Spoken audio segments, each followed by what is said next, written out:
Bonjour, je m'appelle Laetitia Chaussès et je vais vous partager quelques clés pour réussir votre pitch.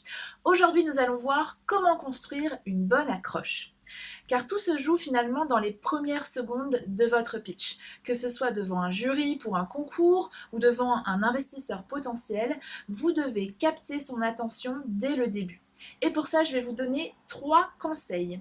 Le premier, c'est d'attendre avant de parler. Je vois régulièrement des porteurs de projets qui, à peine entrés dans la salle, se précipitent et commencent à pitcher. Alors je comprends que ce n'est pas toujours un exercice agréable, on a plutôt envie de s'en débarrasser le plus vite possible, mais ça ne vous aide pas de faire ça.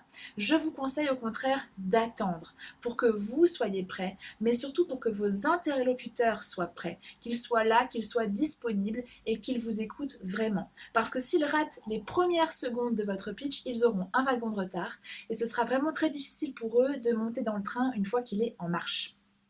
Le deuxième conseil, c'est d'arriver à construire une accroche qui marque les esprits. C'est-à-dire que votre public doit être choqué, interpellé, ému par ce que vous lui racontez. Cette phrase d'accroche, elle doit vraiment lui donner envie d'écouter la suite. Il doit se sentir impliqué ou interpellé.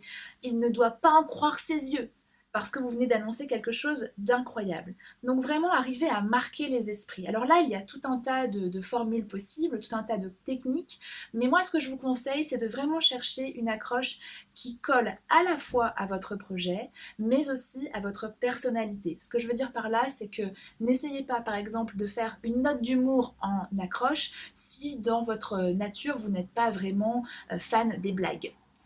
Troisième conseil, eh bien, ça va être d'être le plus bref possible.